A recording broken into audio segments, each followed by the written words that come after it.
하나님, 우리를 감동하여 주시고 우리에게 필요한 말씀으로 채워주시고 우리를 향한 주님의 음성 듣게 하여 주옵소서. 예수님의 이름으로 기도합니다. 아멘. 요즘 우리나라 상황들을 좀 바라보고 있노라면 참으로 안타까운 생각이 듭니다. 너무 좀 극단적인 사람들이 이런저런 이야기를 하면서 나라가 좀 나눠져 있는 것 같은 느낌? 이러다가는 좀 큰일 나겠다라는 생각도 듭니다. 꼭 총 들고 싸워야 내전이 일어납니까? 또 마음속으로도 갈라지면 그런 일이 있을 수 있어서 좀 걱정이 돼요. 그런데 제가 이런 생각을 하는 중에서 과거에 읽었던 책이 좀 떠올랐어요. 인도 작가 글인데요. 이런 내용입니다. 한번 잘 들어보시기 바랍니다. 여러 가지 형태의 그 이데올로기와 신념, 진보, 보수 이런 것도 이데올로기에 해당되는 것이죠. 자본주의, 아니면 또 어떤 거.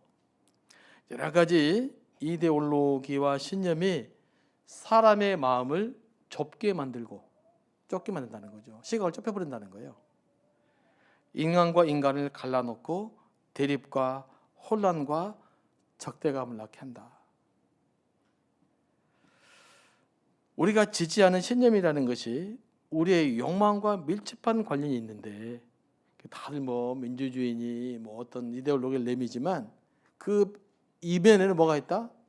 우리 인간적인 욕망이 깃들어 있다는 것이죠. 그런데 사람들은 자신의 욕망을 신념이라는 이름으로 추구한다는 거예요. 그러므로 이 자신의 신념을 과도하게 추구하게 되면 우리의 정신이 그 신념 안에 갇히게 되어서 우리 자신을 바로 볼 수 없게 만든다는 거예요. 과거에 읽었던 책인데 어쩌면 우리 상황들을 잘 진단해내고 있는 것 같아요. 내가 되게 옳은 것 같지만 그 옳음이라는 이유로 내가 그 안에 갇혀버릴 수 있다는 것. 그래서 나를 제대로 바라볼 수 없을 수도 있다는 것입니다. 그래서 생겨나는 것이 우리가 종종 사용하는 확증 편향성입니다. 내가 옳다고 생각하는 정보만 듣고 자기 생각을 강화하고 다른 사람의 말을 듣지 않는 것이죠. 그러니 무슨 일이 벌어집니까? 대화도 없고 타협도 없고 상식도 없고 상대방에 대한 적대감만 확산되어져 간다는 것입니다. 지금 우리가 제가 볼 때는 그 옛날에 지적했던 인도 작가의 말처럼 우리 상황이 이런 상황에 지금 놓여 있지 않나라는 생각을 하게 돼요. 그러면 이런 시대에 우리 교육할 일이 뭘까요? 다시 말씀으로 돌아가야 됩니다. 다시 그리스도의 피 묻은 십자가의 복음이 우리의 판단 기준이 되어야 될 줄로 믿습니다. 서로의 신념과 생각이 다르더라도 예수님의 이름으로 모일 때는 하나 될 수 있어야 됩니다. 교회 밖에서는 진보일 수도 있고 보수일 수도 있어요. 생각에 따라서. 하지만 교회 안에서는 한 형제요, 한 자매여야 됩니다. 우리는 이것을 애써 고백해야 될 줄로 믿습니다. 이게 서로 사랑하는 삶의 한 형태이기 때문에 그래요.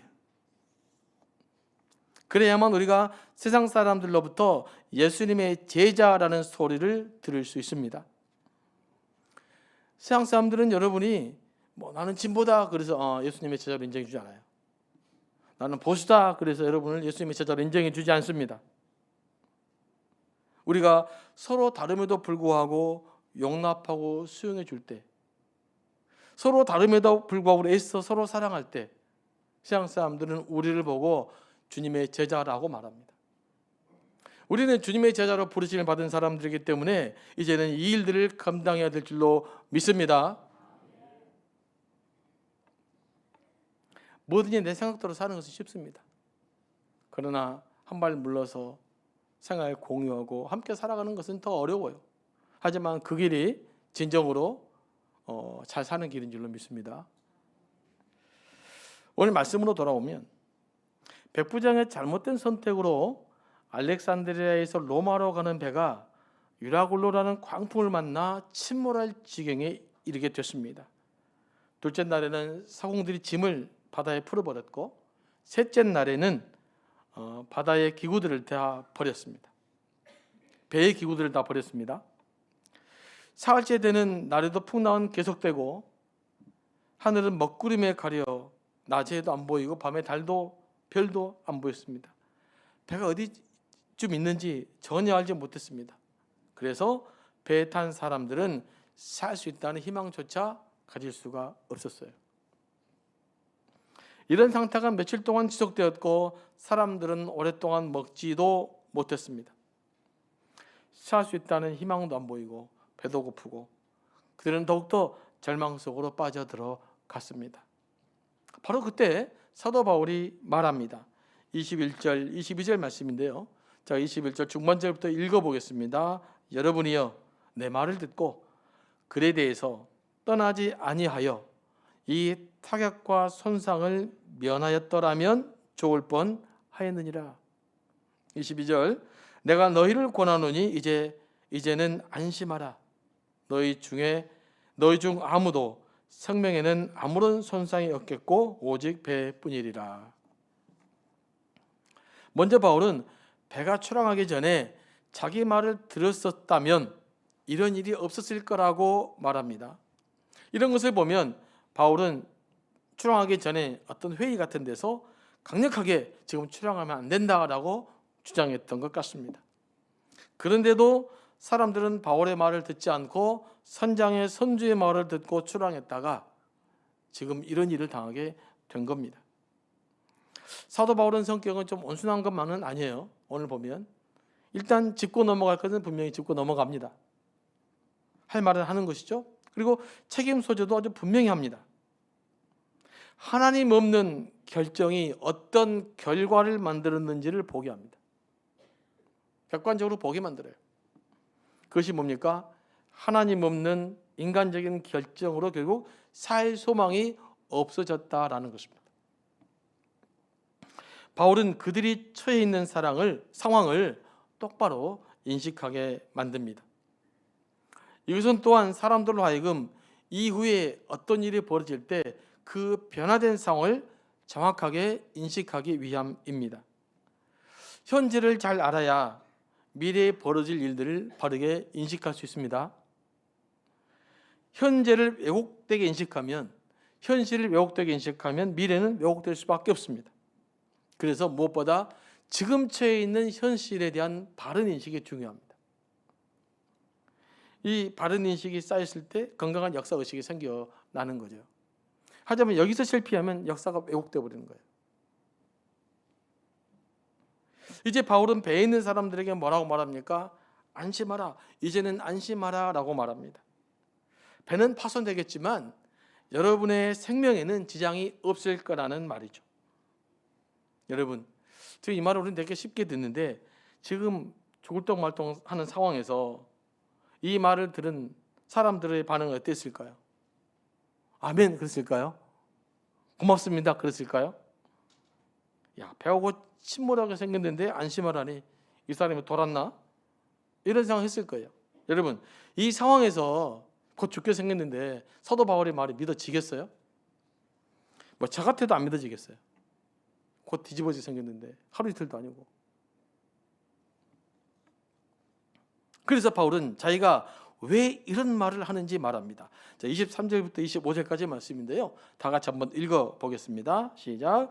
내가 속한 바 곧 내가 섬기는 하나님의 사자가 어젯밤에 내 곁에 서서 말하되 바울아 두려워하지 말라. 내가 가이사 앞에 서야 하겠고 또 하나님께서 너와 함께 항의하는 자를 다 내게 주셨다 하였으니 그러므로 여러분이여 안심하라. 나는 내게 말씀하신 그대로 되리라고 하나님을 믿노라. 아멘. 배가 곧 침몰할 것 같은 위기 상황 속에서 하나님은 바울에게 천사를 보내서 말씀해 주셨습니다. 지금 바울은 자기 확신으로 말한 것이 아니에요. 하나님이 보내신 천사의 음성을 듣고 말한 것입니다. 그래서 하나님이 말씀하셨기 때문에 담대하게 안심하라, 이제는 안심하라, 이렇게 선포할 수 있었던 것입니다. 하나님은 우리가 위기를 맞아 헤매고 있을 때 손을 놓고 구경하고 있는 분이 아니십니다. 우리를 찾아와 위로해 주시고 힘을 주시고 그 위기를 극복할 수 있는 능력을 부어주시는 분이십니다. 하나님의 절망과 위기에 빠진 사람들을 찾아와서 위로할 때 하시는 대표적인 말씀이 바로 두려워하지 말라라는 말입니다. 하나님이 사람을 세울 때 그 직책을 감당하기 버거워할 때 두려워하지 말라, 내가 너와 함께 하겠다. 그리고 이스라엘 백성이 바벨론 포로기에 오랫동안 사로잡혀서 아무런 희망을 갖지 못할 때 하나님이 이사야 선지자를 통해서 말씀하셨습니다. 두려워 말라, 놀라지 말라, 내가 너와 함께함이라. 뿐만 아니죠. 제 아들이 풍랑을 만나서 배가 뒤집어질 것 같은 위기 속에서 두려움에 빠졌을 때 예수께서 말씀하십니다. 내니 두려워하지 말라. 늘 우리가 힘들고 어려울 때 주님께서 우리를 향해서 하신 말씀이 뭐냐? 두려워하지 말라라는 겁니다. 우리가 위기에 빠질 때 또는 절망에 빠질 때 맨 처음 직면하는 감정이 뭐냐? 그게 바로 두려움이에요. 이 두려움을 잘 극복하지 못하면 굉장한 어려움을 당합니다. 두려움에 완전히 사로잡혀 버리면 무슨 일이 벌어지는가? 일단 판단력을 상실해요. 두려우면. 그리고 당황스럽고 위축되어져서요, 그냥 그대로 주저앉아 버리고 맙니다. 아무것도 할 수 없는 무기력한 상태에 빠져버리는 거예요.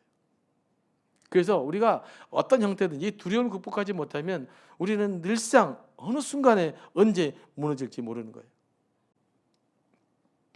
군인들이 사기가 꺾이고 두려움에 사로잡히면 그 싸움은 해보나 마나 승산이 없습니다.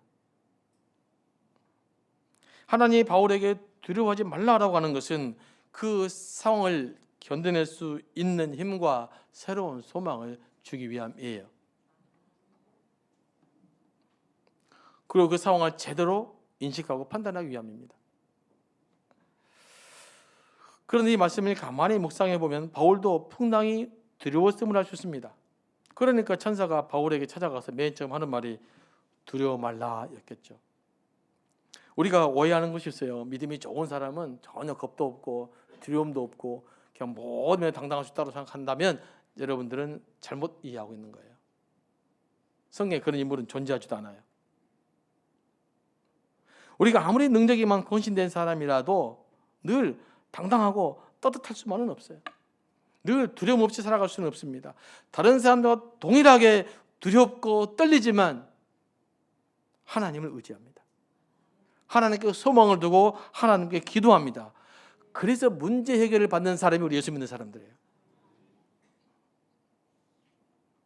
그러는 가운데 하나님의 임재를 경험하고 하나님의 살아계심을 느끼면 이제는 두려움을 극복해서 당당해지는 삶을 살 수 있게 되는 것입니다.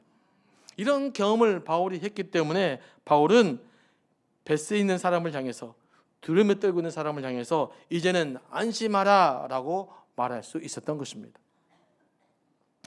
우리 예수 믿는 사람은요, 어떤 상황에 처해 있든지 하나님의 말씀이 들려오고 하나님의 임재를 느낄 수만 있다면, 하나님의 살아계심을 느낄 수만 있다면 당당하게 살아낼 수가 있어요. 이게 가장 중요한 신앙의 핵심입니다. 그러므로 우리의 신앙의 목표가 뭐냐? 어떻게 하나님을 경험하고 어떻게 하나님을 느낄 수 있느냐의 문제예요. 그 경험만 있다면 어떤 풍랑이 와도 어떤 고난이 와도 우리는 넉넉하게 이겨낼 수 있기 때문에 그렇습니다. 그래서 여러분들이 교회 오는 목적도 이걸 위한 거예요. 가장 중요한 목적이 뭐냐? 하나님을 경험하고 하나님의 임재를 느끼고 여러분의 삶을 당당하고 아름답게 살아낼 수 있는 삶, 이것을 위해서 여러분들이 지금 이곳에 앉아 있는 거예요. 이게 여러분의 모든 신앙의 중심이 되어야 될 줄로 믿습니다. 아무리 다른 것을 해도 하나님 느껴지지 않고 하나님에 대한 감각도 없고 그러면 그게 무슨 의미가 있겠어요? 그래서 여러분, 이 하나님의 위로를 느끼고 하나님의 임재를 경험하는, 그걸 위해서 기도하며 소망하는 여러분 되기를 원합니다. 그래야 우리가 오늘을 살아갈 수가 있어요. 그런데 보니까 또 많은 교회들이 이 일에 너무 소홀한 것 같아요. 너무 다른 데 관심이 많은 것 같아요. 가장 핵심적인 게 뭐예요? 하나님을 경험해야 되는데 이거 말고 다른 데 너무 신경 쓰다 보니까 본질적인 것을 놓치는 경우가 너무나 많다는 것입니다. 여러분, 다시 한번 이 예배를 통해서, 말씀을 통해서 하나님을 경험하고 하나님을 느끼시고 하나님과 소망을 두고 그 소망이 여러분이 살아갈 힘이 되기를 원합니다. 그러면 하나님은 어떻게 우리를 위로하십니까? 어떻게 우리를 찾아오십니까? 말씀의 감동으로 찾아오시는 거예요. 예배와 찬양을 통해서 기도 중에 위로하십니다. 그리고 날마다 드리는 예배가 중요해요. 예배에 실패하면, 기도하는 데 실패하면 하나님을 만날 수가 없기 때문에 그래요. 그리고 성도의 교제를 통해서 위로하십니다. 뭘 통해 위로하신다고요? 성도의 교제. 성도의 친교 그러면 우리가 상당히 많이 오해를 해요. 뭐 친교 모임 하자 그러면 밥 먹고 등산 가고 어디 무슨 놀러 가는 걸 생각합니다. 이거는요, 친교의 지극히 작은 일부예요. 성경이 말하는 성도의 거룩한 친교가 뭐냐? 영적인 친교를 의미해요. 함께 기도하고 함께 중보기도 해주고 삶을 돌아봐주고 함께 눈물 흘리고 함께 웃어줄 수 있는 성도의 교제. 하나님 그 성도의 교제를 통해서 우리를 위로하십니다. 때로는 말씀을 써서 위로하지만은요, 성도가 위로하는 말 한마디, 그 한마디가 하나님의 도구가 되어서 우리를 치료하시기도 합니다. 그래서 여러분은 하나님 사람을, 백성을 치유하는 치유의 도구로 사용될 수 있게 되기를 원합니다. 여러분, 우리의 말 한마디가요, 죽어가는 사람을 살릴 수 있어요. 말 한마디로. 그래서 우리가 교회에서는 늘 세워주는 말, 위로하고 존중하는 말 해야 됩니다. 그래서 가능하면 교회에서는 비판적인 말을 안 해야 돼요. 이게 사람을 살리는 거기 때문에. 왜냐하면 우리의 언어를 통해서, 우리의 따뜻한 말 한마디를 통해서 사람이 영원히 살아날 수 있기 때문에 그런 것입니다.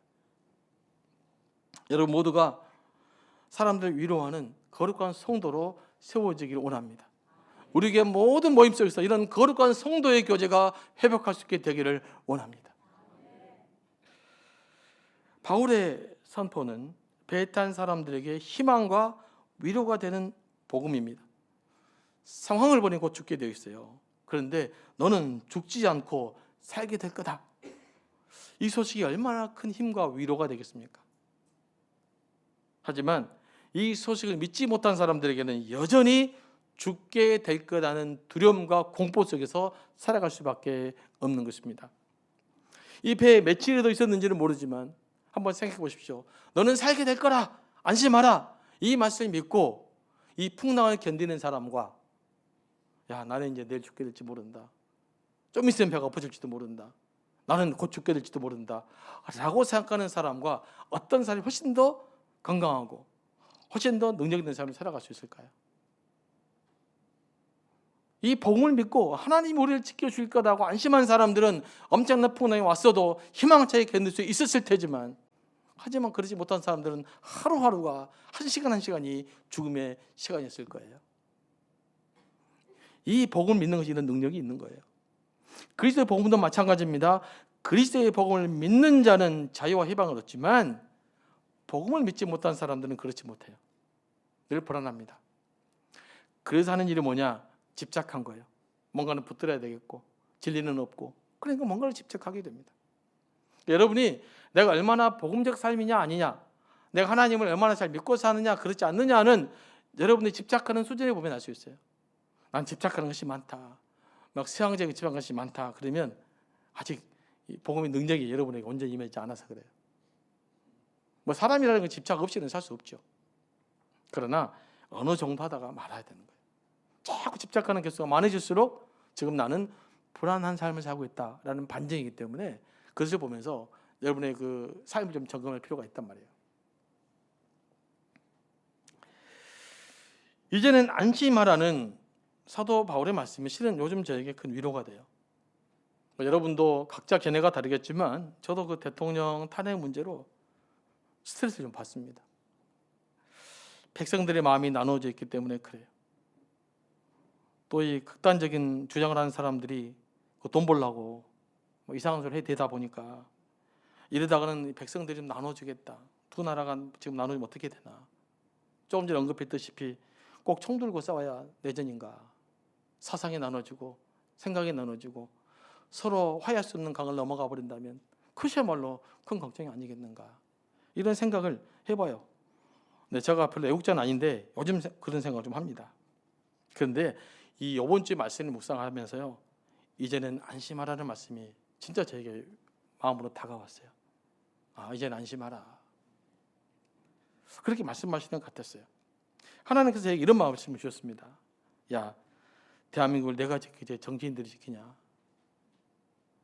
언제는 뭐 정치인들 똑바로 하면 여기까지 온 줄 아느냐? 해방의 역사를 봐라. 지금 대한민국이 살만해서 얼마나 뭐 민주화돼서 뭐 성숙해서 지금 여기까지 왔는지 아냐? 내가 지킨 거다. 이런 생각이 들었어요. 너희들 주기도문을 통해서 나라와 권능과 영광이 모두 아버지의 것이라고 말하지 않느냐? 이 나라의 모든 주권이 내게 있다고 지금 고백하고 있지 않느냐? 그렇다면 이제는 안심하라, 나를 믿어라. 이런 음성처럼 들려왔습니다. 그렇다면 너희가 우선적으로 해야 될 일이 뭐냐? 하나님의 뜻이 하늘에서와 같이 땅에서도 이루어지기를 기도해야 된다. 지금 너희들이 먼저 해야 될 일이 뭐냐? 하나님의 나라와 하나님의 의를 먼저 구해야 된다. 이게 지금 교회가 할 일이다 라고 말씀하시는 것 같았습니다. 여러분 어떻게 생각하십니까? 이 민족을 누가 지켜가겠습니까? 지금까지 이 민족을 지키셨던 하나님께서 이 민족을 지켜갈 줄로 믿습니다. 그래서 뉴스를 보면서 이제는 좀 안심하십시오. 그렇다면 우리가 해야 될 일은 뭘까요? 바로 기도하는 일입니다. 하나님이 이 혼란한 정복 속에 있는 민족을 지켜주시기를 기도해야 됩니다. 주님, 이 과정 속에서도 하나님의 뜻이 이루어지게 하여 주옵소서. 이 혼란 속에서도 하나님의 나라가 흥왕케 하여 주옵소서. 하나님의 뜻이 하늘에서와 같이 내 삶 속에서, 이 민족의 삶 속에서, 이 교회의 삶 속에서, 내 삶 현장 가운데서 이루어지게 하여 주옵소서. 이 기도 우리가 지금 해야 될 줄로 믿습니다. 그게 이 교회를 향한 하나님의 뜻이라고 믿습니다. 세상 사람들은 몰라도 우리라도 하나님의 나라와 의와 평화를 추구하며 살아야 될 줄로 믿습니다. 여러분이 개인적으로 어떤 위기 속에 있든지 주님께서 함께 하신다는 사실을 잊지 마시기 바랍니다. 주님께서 함께 하시니 두려워하지 말고 안심하시기 바랍니다. 거친 풍랑 속에 있는 바울을 찾아오셨던 하나님께서 인생의 풍랑 속에서 헤매고 있는 우리를 찾아오셔서 안전한 곳으로 인도해 주실 것이기 때문입니다. 하나님이 우리를 지켜주시기로 작정하면 세상의 어떤 풍파도 우리를 해칠 수 없습니다. 믿으십니까? 아무리 힘들어도, 아무리 답이 없어 보여도, 칠흑한 어둠이 내 앞에 펼쳐질지라도 하나님이 나를 지켜주기로 약속하시면 반드시 여러분을 지켜내실 것입니다. 이게 오늘 우리의 믿음입니다. 이게 오늘 그리스도인들의 믿음입니다. 그러므로 중요한 것은 뭐냐? 하나님과 우리와의 관계예요. 여러분이 예수님을 구주로 믿고 하나님을 아버지라고 부를 수 있다면 안심하시기 바랍니다. 하나님이 어찌 그 사랑하는 자를 지켜주지 않겠습니까? 하나님은 바울뿐만 아니라 바울과 함께 있는 사람들도 구원해 주셨습니다. 왜 하나님은 바울과 배에 탄 사람들을 함께 지켜주셨습니까? 바울을 향한 하나님의 계획 때문입니다. 바울을 향한 하나님의 계획이 뭡니까? 바울을 가이사 로마 황제 앞에 세우는 것입니다. 그리고 로마에서 복음을 전하는 일이에요. 사도 바울은 이 선교 사역을 위해서 배에 올랐고 하나님께서 이 사도 바울을 지키셔서 하나님의 뜻을 이루기 위해서 이 배에 탄 모든 사람들을 지켜주신 것입니다. 그러니까 이 배에 있는 275명의 사람은 한마디로 바울 때문에 살게 된 거예요. 여기서 영적인 원리를 우리가 깨달아야 돼요. 소돔성이 하나님의 심판을 받아 멸망하게 되었을 때 뭐 때문에 멸망했습니까? 소돔성이 타락했기 때문에 멸망했습니까? 그 이유도 있지만 무엇 때문에 멸망해요? 하나님의 찾는 의인 10명이 없었기 때문에요. 하나님의 찾는 그 소수가 없었기 때문에 소돔성 전체가 망하게 되었다라는 것이 성경의 이야기입니다. 하지만 이 배에 탄 275명의 사람들은 바울 한 사람 때문에 살았습니다. 여러분, 우리도 넓게 벌지 않고 지금 나에게 집중해야 될 줄로 믿습니다. 우리도 저는 이 세상을 살리는 이 한 사람이 될 수 있게 되기를 원합니다. 하나님은 당신이 부르신 사람들이 하나님께 받은 사명을 다하기까지 지키시고 보호하시는 분이십니다. 여러분, 사명감에 타오르는 사람들은, 하나님이 사명이 임한 사람들은요, 죽고 싶어도 못 죽어요. 믿으십니까? 하나님의 선제 요나는요, 죽고 싶었어요. 하나님의 사명 감당하기 싫어서. 저 니느웨 사람들 잘 사는 꼴을 못 봐서 내가 죽었으면 좋겠다. 근데 죽어집니까? 그래서 바닷속에 빠져들고 고래 뱃속에 삼켰지만 하나님 그 요나를 반드시 지켜주셨습니다. 왜요?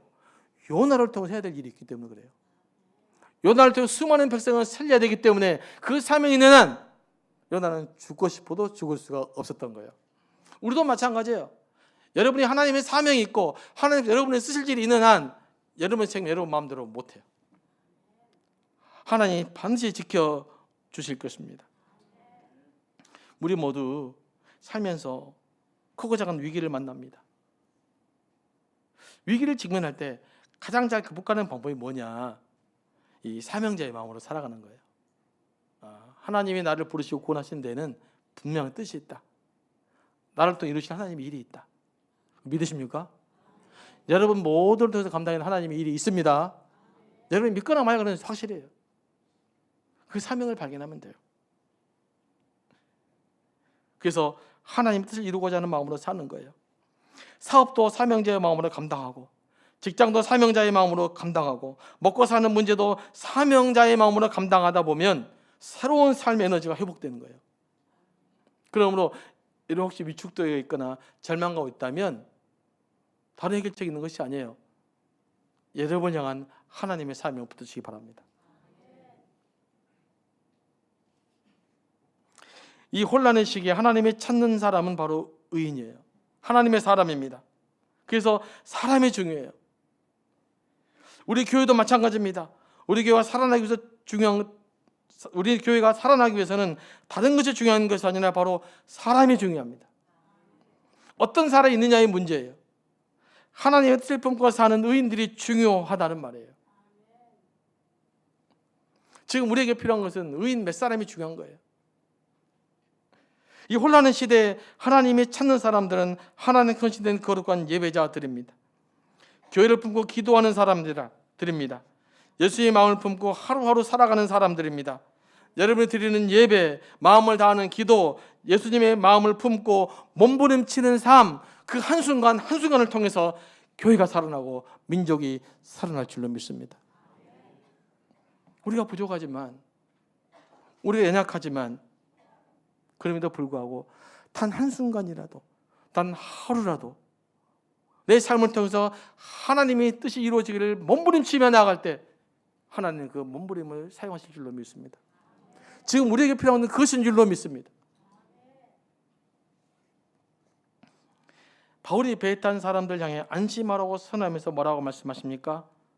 나는 내게 말씀하신 그대로 되리라고 하나님을 믿노라. 그리고 바울의 확신대로 이루어졌습니다. 하나님 어떤 사람들이 역사하시느냐? 하나님의 말씀이 그대로 이루어질 것을 믿고 기도하며 기대하며 실천하는 사람에게 하나님의 역사 임할 줄로 믿습니다. 믿지 않으면 아무런 역사가 일어나지 않습니다. 그러나 하나님을 믿고 그 하나님 때문에 헌신하면 하나님이 반드시 역사할 줄로 믿습니다. 성경의 말씀이 이루어질 줄로 믿고 나아갈 수 있게 되기를 원합니다. 우리가 사는 세상은 마치 광풍에 밀려가는 배와 같습니다.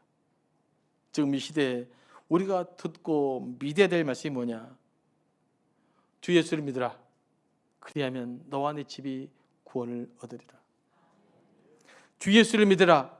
그러면 너와 내 집이, 너 교회가 구원을 갖고 이 민족이 구원을 얻으리라는 말씀이에요. 지금 우리의 희망은 여전히 예수 그리스도인 줄로 믿습니다. 다시금 예수 그리스도로 인해서 그분의 열정을 갖고 그분의 가슴으로 살아갈 수 있게 되기를 원합니다. 그러므로 예수를 믿는 여러분은 이제 안심하시기 바랍니다. 여러분이 어디로 가든지 주님께서 함께 하십니다. 여러분의 가슴 속에 하나님의 비전이 살아있는 한, 여러분의 가슴이 사명감으로 불타오르는 한, 복음에 대한 뜨거운 가슴이 있는 한, 하나님은 반드시 우리를 지켜낼 것입니다. 그 이 교회를 통해서, 우리의 삶을 통해서 이 민족의 희망의 등불이 되게 하실 것입니다. 이 사명, 이 부르심에 아멘으로 대답하는 또 저와 여러분 되기를 원합니다.